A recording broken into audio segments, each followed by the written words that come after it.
20. Keputusan sang mertua. Siapa bilang anak saya tidak perawan? Harum saya jaga 24 jam sehari. Dia tidak pernah pacaran, apalagi sampai tidur dengan laki-laki. Bantah Ibu Harum sambil berdiri.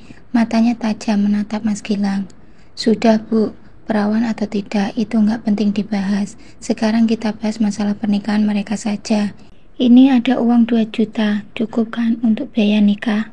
Ambil, bawa Gilang bersama kalian. Silahkan kalian nikahkan dia. Kami tidak akan ikut campur. Mulai detik ini dia bukan putra saya. Jangan pernah injak rumah ini lagi. Keluar dari rumah saya. Keluar. Bagai disambar petir, seisi ruangan terperanjat kaget. Suasana tegang kian mencekam. Semua mata tertuju kepada papa mertuaku. Tatapan tak percaya kami arahkan pada wajah yang kian pucat pasi. Keputusan yang telah diambilnya tentu saja sangat mengejutkan. Tidak hanya Mas Gilang dan keluarga Harum, tapi juga aku yang berkedudukan hanya sebagai menantu. Pak Besan tidak serius kan? Pak Besan pasti bercanda ini. Ibu Harum yang pertama sekali berani berkomentar. Saya serius, sangat serius. Keputusan ini sudah saya pikirkan sejak tadi malam. Setelah kami tahu kebenarannya, sahut Papa datar. Kami tidak menyangka anak yang kami banggakan selama ini ternyata belum berubah juga. Perlu Ibu tahu, Gilang ini anak brengsek dari dulu. Kuliahnya nggak tamat, tidak bertanggung jawab. Bahkan dia juga nekat memaksa Melur menikah. Padahal Melur saat itu masih ingin sekali melanjutkan kuliahnya. Tapi keinginan anak ini tidak bisa ditawar, tidak bisa ditolak. Kami sangat bersyukur karena setelah menikahi Melur, dia sudah mulai bertobat. Karena itulah kami mempercayakan usaha kami untuk dijalankannya. Tapi ternyata tidak lama, tidak sampai setahun, begitu Melur hamil tua, ternyata dia mulai berubah. Dia kembali menjadi Gilang si bajingan, papa kecewa. Tapi Pak Besan tidak bisa mengusirnya begitu saja.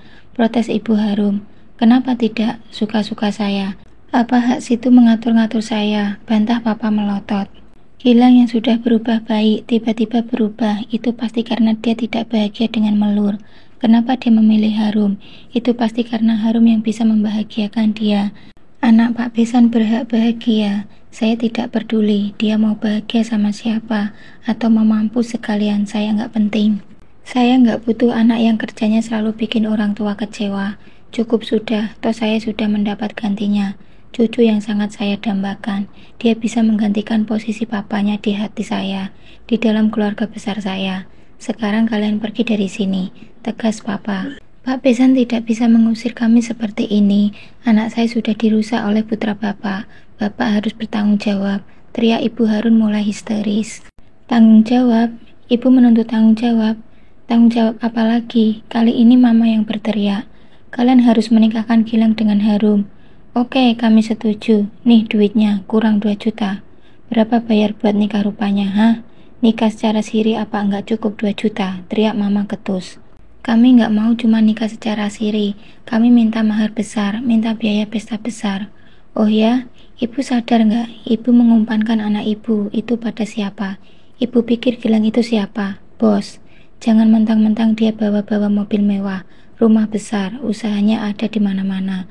Lantas kalian pikir dia bos? Itu semua harta papanya. Semua itu akan kami serahkan kepada Cika cucu kami. Karena Cika masih bayi, maka Melurlah yang akan mengelolanya. Gilang hanya punya hak pakai. Begitu bila keluar dari rumah ini, maka hak itu putus. Gilang bukan siapa-siapa. Oke, untuk belanja bulanan nanti mungkin Melur mau berbaik hati, menyisihkannya sedikit tiap bulan. Kalian keterlaluan, Gilang. Kenapa kau diam saja? Kenapa enggak protes? Perempuan itu menatap Mas Gilang penuh tuntutan. Mas Gilang hanya mematung. Yanto, kamu ngomong. Mereka telah menghina adik perempuanmu. Kenapa kau diam saja? Hardiknya kepada putra sulungnya. Mas Yanto hanya menunduk. Saya tidak terima anak perempuan saya kalian perlakukan seperti ini. Melur yang diceraikan, kalian tampung di sini. Sedang Harum yang akan dinikahi kalian usir. Bukan hanya perempuan ini yang kami usir, tapi juga Gilang. Ambil pakaianmu Lang, kunci mobil tinggalkan.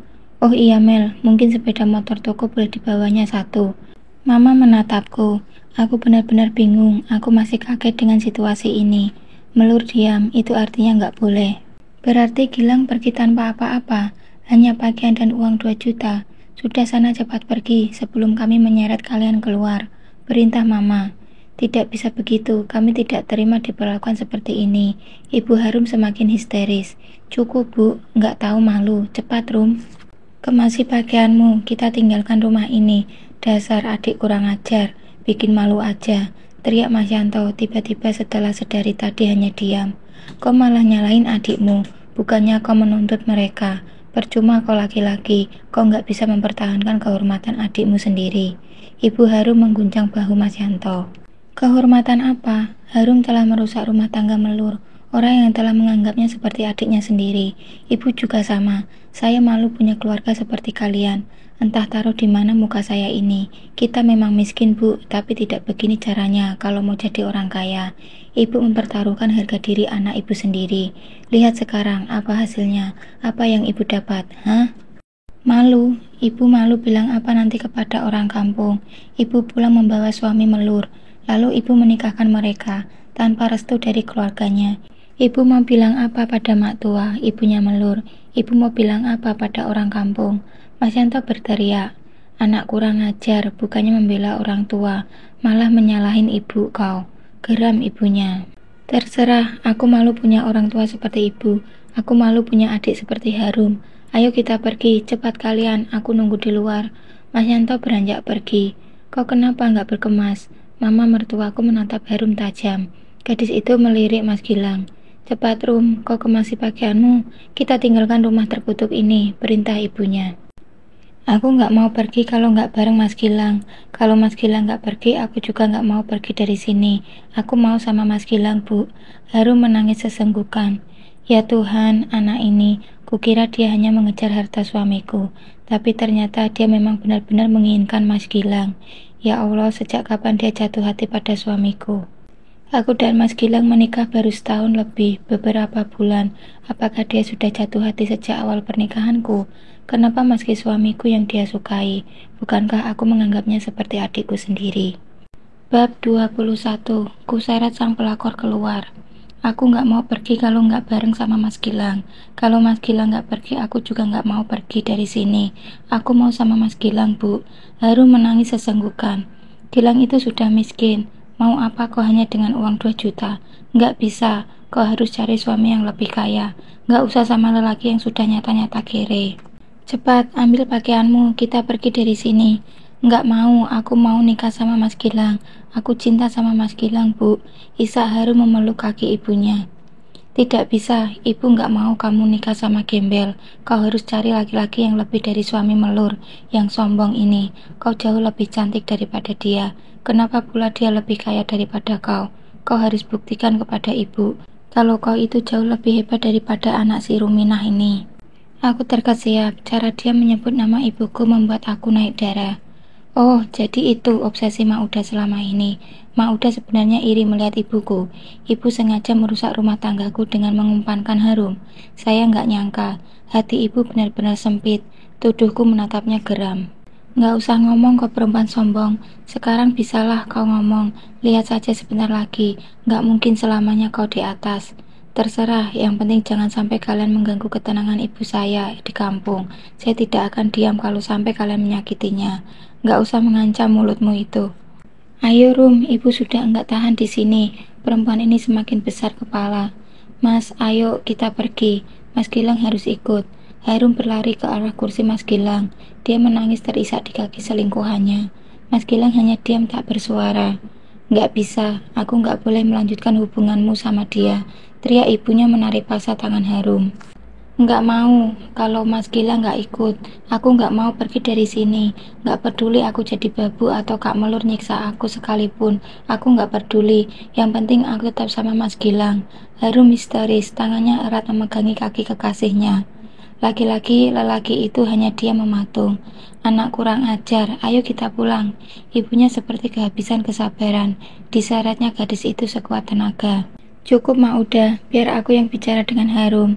Usulku melepaskan cengkraman tangannya di lengan Harum.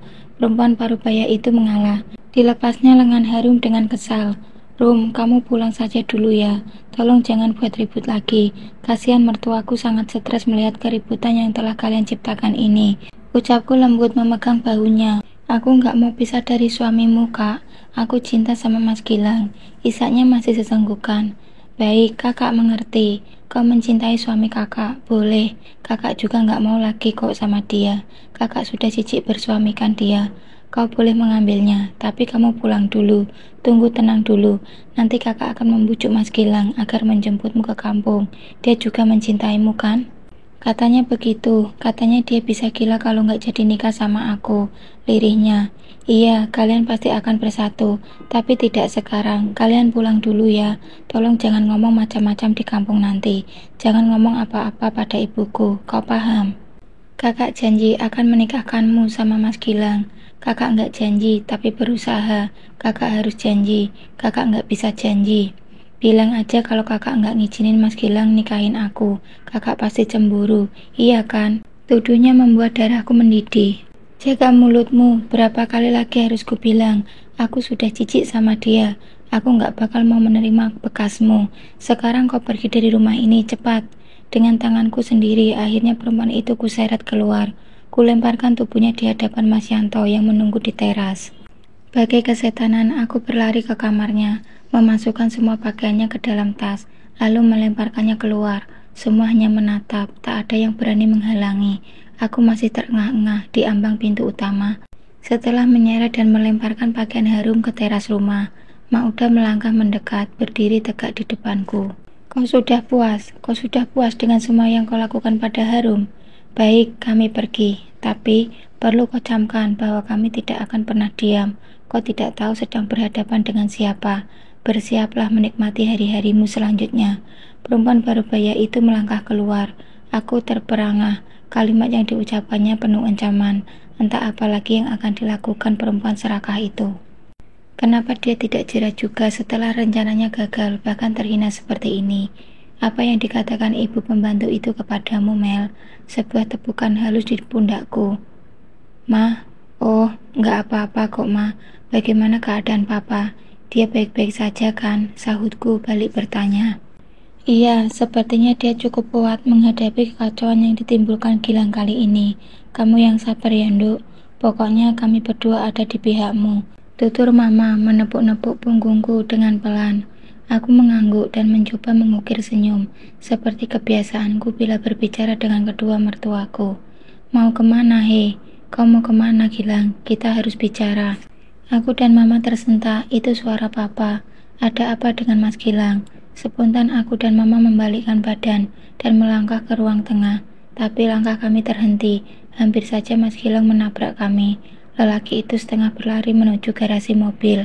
Mas, kau mau kemana? Teriakku sambil berlari mengejarnya. Papa dan Mama ikut mengejar dari belakang. Mas, kau mau kemana? Cepat kurebut kunci mobil dari tangannya saat hendak membuka pintu mobil. Aku mau keluar sebentar. Siniin kuncinya. Perintahnya berusaha merebut kembali kunci dari tanganku. Jawab dulu, kau mau kemana? Kita harus bicara. Papa dan Mama belum selesai bicara denganmu, Mas. Gilang, kau dengar, sekali kau meninggalkan rumah ini, selamanya kau tidak boleh kembali lagi. Teriak Papa yang sudah tiba di garasi. Aku mau mengantar Harum dan ibunya ke kampung. Aku tidak akan menikahinya, Pak. Aku hanya ingin mengantar mereka, itu saja. Sahutnya menatap Papa sekilas, lalu fokus lagi ke kunci di tanganku. Kenapa harus kau antar? Biarkan mereka pulang sendiri, bantah Mama ketus. Aku sudah mengecewakan mereka, Ma. Setidaknya aku masih bisa bersikap baik dengan mengantar pulang. Dulu kami yang menjemput Harum ke kampung. Sekarang aku harus bertanggung jawab setidaknya mengembalikan dia ke kampung. Toh aku nggak jadi nikah sama dia. Mas Gilang pergilah. Wajahnya berubah sendu, memelas, menatap Mama dan Papa. Bagaimana, Mel? Mama melirikku. Aku tahu ini hanya akal-akalan Mas Gilang. Dia memang tidak sanggup berpisah dengan Harum. Bab 22. Ku minta pisah, Papa mertua stroke. Aku tahu ini hanya akal-akalan Mas Gilang. Dia memang tidak sanggup berpisah dengan Harum. Dia tidak jadi menikahinya sekarang karena Mauda sudah tidak setuju. Tapi entah mengapa aku curiga kalau Mas Gilang tengah merencanakan sesuatu. Kau tahu resikonya kalau kau menikahi perempuan itu, ancam Papa. Tahu, Pak, aku tidak akan menikahinya. Aku juga nggak mau pisah dari Melur, Pak. Aku gak mau kehilangan istri, anak, dan keluargaku hanya demi perempuan itu. Tukasnya dengan mimik wajah menghibah. Aku sangat muak mendengarnya. Semua kalimatnya adalah dusta belaka. Jelas dia tidak mau kehilangan aku dan anakku, karena bila itu terjadi, dia akan kehilangan harta dan kemewahan. Tapi Mama dan Papa sepertinya percaya. Mereka kembali tertipu dengan sandiwara putra kesayangan. Mel, izinkanlah, toh dia hanya mengantar sebagai rasa tanggung jawab. Gak enak juga kalau perempuan itu pulang kampung tanpa diantar. Apa nanti kata orang kampung? Aku mengalah. Kata-kata mertuaku adalah perintah. Dengan lesu kuserahkan kunci mobil. Mas Gilang langsung menyambarnya. Ada rasa sakit yang mencubit sanubari saat melihat Haru masuk ke dalam mobil. Memang dia duduk di jok belakang bersama ibunya. Tapi kenapa aku tetap tidak ikhlas? Sepertinya pengkhianatan akan tetap berlanjut. Bayangan ancaman Mauda semakin nyata. Aku resah dan khawatir, bukan karena takut kehilangan Mas Gilang. Aku sudah ikhlas melepasnya. Aku juga tidak sudi lagi menjadi istrinya. Tapi aku sangat takut dengan bayangan sulit aku prediksi apa. Andai saja mereka pergi dari rumah untuk menikah, mungkin masalahnya akan selesai. Aku sah menjadi janda, itu saja. Tapi yang terjadi ini bukan seperti itu. Ya Tuhan, kenapa aku sangat gelisah. Kita masuk, Mel, kita tunggu di dalam ya. Mama menarik lenganku, aku terpaksa menurut. Kami gak jadi pulang, gak tenang meninggalkan kalian dalam situasi seperti ini. Tutur Mama setelah kami duduk di ruang keluarga. Papa terlihat masih pucat, dia menatapku dengan lekat, sesekali dia berdaham. Lalu menelan saliva dengan berat. Kok gak keberatan kami tetap di sini sampai keadaannya membaik, bukan? Tanya Mama lagi. Tidak, Ma, ini rumah Mama kan. Mama berhak tinggal atau pulang sesuka Mama. Sahutku mencoba tersenyum. Kamu itu selalu senyum, Dok. Padahal kamu sedang sangat terluka. Mama tahu kenapa kamu tidak menangis, Mel. Sini, Nak, menangislah di dalam pelukan Mama. Mama merentangkan tangannya. Aku segera menghambur ke dadanya. Menangislah, Mel. Tumpahkan semua perasaanmu. Jangan kau simpan sendiri, Nak. Melur kuat, Ma. Melur sanggup menghadapi semuanya, tapi Melur minta maaf. Maaf kenapa? Mama melepas pelukannya. Aku menegakkan badan dan mencoba tersenyum lagi kepada keduanya. Kau nggak berencana menggugat pisah, bukan? Tebak Mama dengan mata membulat. Melur minta maaf, Ma, Pa. Aku nggak bisa menerima Mas Gilang lagi. Maaf sekali, sergahku lembut. Kenapa? Bukankah Mama dan Papa mendukungmu? Kami selalu ada untukmu. Asal kau jangan minta cerai, Nduk, kata Mama mengibah. Maaf, Ma. Melur gak bisa memaafkan perbuatan Mas Gilang. Melur melihat dengan mata Melur sendiri bagaimana dia menikmati itu di kamar itu, Ma. Lalu mereka melanjutkannya di hotel-hotel. Melur gak bisa maafkan. Sampai kapanpun gak akan bisa. Lirihku. Tidak, Mel, jangan pernah minta pisah. Kau boleh membunuhku, asal jangan minta pisah. Papa tiba-tiba histeris. Papa kenapa? Aku dan Mama berlari menghampiri. Wajah Papa semakin pucat. Tangan kanan memegang dada. Lelaki baik itu terkulai di sofa. Mobil, cepat keluarkan mobil, kita bawa ke rumah sakit. Perintah Mama panik. Baik, Ma. Aku berlari masuk kamar mencari kunci mobilku. Mel, pakai mobil Papa aja. Udah ada di depan toko. Ini kuncinya di saku baju Papa. Teriak Mama semakin panik. Iya, Ma. Aku berlari lagi keluar kamar, meraih kunci mobil di saku Papa, lalu menuju ke depan toko. Pak Joko, tolong angkat Papa ke mobil, perintahku sambil memasukkan mobil ke halaman. Kenapa dengan Bapak, Mbak? Tanya Pak Joko karyawan toko, sambil berlari masuk ke dalam rumah. Karyawan yang lain ikut panik. Mereka mengangkat tubuh Papa yang semakin lemas. Mata Papa terpejam, wajahnya seputih kapas. Dengan kecepatan tinggi, kularikan mobil menuju rumah sakit besar yang terdekat. Mobil kuarahkan langsung ke UGD. Beberapa perawat menyongsong kami dengan mendorong stretcher, ranjang pasien dorong. Tubuh Papa dipindahkan ke atasnya, lalu didorong menuju ruang UGD. Telepon Dokter David, cepat, Mel. Perintah Mama sambil berjalan hilir mudik di depan ruang UGD. Iya, Ma, sahutku sambil meraih ponsel di dalam tas sandang. Aku memang menyimpan nomor dokter pribadi Papa. Papa pernah mengalami gejala stroke. Dokter David yang sedang telaten merawatnya hingga bisa sembuh seperti sedia kala. Halo dok, Papa dapat serangan. Tolong ke UGD sekarang, pintaku setelah telepon tersambung. Baik, saya segera ke sana. Jangan khawatir, di sana sudah ada dokter jaga kok ya, jawabnya ramah. Tapi Mama nggak tenang kalau bukan dokter yang menangani. Dokter di sini kan? Iya, saya sedang di ruangan pasien. Saya segera ke UGD. Baik, terima kasih dokter. Mama menatapku lekat, wajah cantik itu tampak semakin tegang, bibirnya tergetar seolah hendak berucap. Duduk ma, bujukku meraih tubuhnya dan mendudukkannya di bangku panjang yang tersedia di situ. Mama tenang ya, papa akan baik-baik saja. Jangan panik lagi, nanti jantung mama kumat. Gimana? Tenang ya, hiburku menepuk-nepuk punggung tangannya. Mel, mama akan tenang kalau kau mencabut ucapanmu tadi. Terus terang, hingga sekarang jantung mama masih tidak normal ini. Coba kamu rasakan. Rasakan detak jantung mama. Diraihnya tangan kananku, lalu diletakkan di dadanya. Berapa kali lagi harus kami katakan padamu, kalau kami lebih baik Gilang yang keluar dari rumah daripada kamu. Kalau dia yang keluar, kami hanya akan kehilangan satu. Tapi kalau kau yang keluar, kami akan kehilangan kedua. Kau lihat papamu, saat Gilang dituntut keluarga, serakah itu menikahi putrinya. Papamu baik-baik saja, dia hanya pucat sedikit. Stres itu bisa ditahannya. Tapi mendengar kau akan minta pisah, papamu langsung seperti itu. Kau mau mama juga mengalami hal yang sama? Aku tertunduk, ku tarik tanganku yang masih di dadanya dengan perlahan. Entah apa yang akan aku lakukan sekarang. Aku benar-benar terjepit. Jujur, hal inilah yang aku hindari selama ini, sehingga perselingkuhan anaknya aku sembunyikan. Tapi kenyataannya bukan perselingkuhan itu yang mengancam nyawa mereka. Justru caraku menyikapinya lah menjadi ancaman kesehatan mereka. Aku meminta pisah itu untuk menjaga harga diriku sebagai perempuan yang masih berharga. Tapi mereka langsung seperti ini. Kenapa aku jadi terjepit begini? Mas Gilang enak saja berselingkuh, sementara aku tidak boleh menuntut pisah. Bab 23. Mas Gilang berselingkuh, aku tidak boleh menuntut pisah. Kenapa aku jadi terjepit begini? Mas Gilang enak saja berselingkuh, sementara aku tidak boleh menuntut pisah. Aku harus menerima anaknya yang sudah menjijikkan itu. Begitu. Kenapa mereka tidak memikirkan perasaanku? Kenapa mereka tidak menanyakan keinginanku yang sebenarnya? Oke, aku memang selalu berusaha tersenyum dan membuat mereka tertawa selama ini. Segala derita aku tekan dalam hati, tapi bukan berarti aku makhluk tak punya rasa. Aku bukan Wonder Woman, aku wanita biasa. Aku juga seorang wanita yang merasa sakit saat dikhianati. Aku menghela nafas panjang, lalu menghembuskannya dengan amat berat. Sepertinya penderitaan semakin membayang. Aku harus berjuang menepis bayangan itu, tapi bagaimana caranya? Dokter David berjalan dengan terburu menuju UGD. Aku dan Mama langsung bangkit, menyongsongnya. Dokter yang sudah berusia paruh baya itu tersenyum ramah.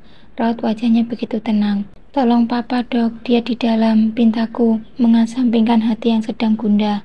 Tolong lakukan semaksimal mungkin dokter, ucap Mama dengan suara bergetar. Jangan khawatir, saya pasti lakukan yang terbaik. Tenang ya, Mbak Melur, jaga Mama. Sekali lagi dokter itu tersenyum, lalu masuk ke ruangan. Ku papa Mama kembali untuk duduk. Telepon Mas Fajar dan Kak Bulan, perintahnya kemudian. Aku menurut. Mas Fajar pertama yang kuhubungi, tapi berkali-kali ku coba, tetap tidak tersambung. Mungkin Mas Fajar sedang ngajar di kelas, Ma, kataku menghibur. Istrinya coba, saran Mama. Ku scroll daftar kontak di ponselku, ku cari nama Kak Tati. Sebenarnya aku malas menelponnya. Istri Mas Fajar ini sombong dan angkuh. Dia tidak pernah bersikap ramah padaku. Tapi demi Mama, terpaksa ku tahan harga diriku. Ku tekan nomornya, lalu sengaja ku speaker, agar Mama bisa bicara langsung dengannya. Halo, ada apa? Kalau nggak penting banget, nggak usah telepon-telepon. Kami orang sibuk. Nggak seperti kalian. Jawaban kasar itu adalah salam pembuka darinya. Ku tekan perasaan, lalu berkata selembut mungkin. Maaf kak, ini Mama mau bicara. Udah, kamu aja yang ngomong Mel. Sergah Mama, mungkin dia tidak siap mendapat jawaban mengecewakan dari menantu sulungnya itu. Cepatlah Mel, aku sedang ngadepin siswa ini. Oh iya kak, begini, tadi aku sudah nelpon Mas Fajar, tapi nggak nyambung. Ya enggak lah, dia itu wakil kepala sekolah. Dia sibuk, nggak seperti kalian yang kerjanya bisa santai-santai. Ya iya, orang kalian makan dari toko, nggak usah kerja keras juga bisa dapat duit. Aku mencoba mengelus dada, kalimatnya tak pernah mengenakan hati. Kak, tolong nanti sampaikan sama Mas Fajar, kalau Papa masuk rumah sakit. Kalau bisa tolong luangkan waktu untuk menjenguk. Papa sakit, pasti suamimu berulah lagi, apalagi ulah Gilang kali ini, nggak tahu diri banget ya. Nanti aku sampaikan, tapi nggak janji kami bisa datang atau enggak. Sekolah sedang sibuk, persiapan ujian tengah semester saat ini. Baik kak, segera kuputuskan sambungan telepon. Kulirik mama yang terlihat kecewa. Sabar ma, lirihku menepuk punggung tangannya. Coba Kak Bulan, perintahnya lagi. Aku menurut, meski yakin akan kecewa juga. Ku tekan nomor Kak Bulan, tanpa menekan speaker. Aku tidak mau menambah kecewa mama. Ya Mel, apa kabar? Sambut Kak Bulan dengan ramah. Kakak sibuk, tanyaku hati-hati. Kenapa memangnya? Gilang berulah lagi ya? Tanyanya menerka. Entah mengapa semua keluarga Mas Gilang sudah bisa menebak. Setiap aku menelpon, pasti anggapan mereka tentang perangnya Mas Gilang yang memang selalu mengecewakan. Nyatanya, dugaan mereka memang benar. Kenapalah aku bisa menjadi istri laki-laki seperti dia? Aku harus sabar. Kakak bisa datang nggak? Papa masuk rumah sakit. Kasihan mama terlihat panik banget. Tuturku tetap sopan. Papa sakit? Ya Allah, kok bisa? Tapi kakak nggak bisa datang. Mas Hendro sedang sibuk banget. Nanti kalau udah luang pasti kami datang. Kalian rawat papa dengan baik ya Mel. Aku melirik mama. Raut wajahku pasti terlihat kecewa mendengar kalimat Kak Bulan.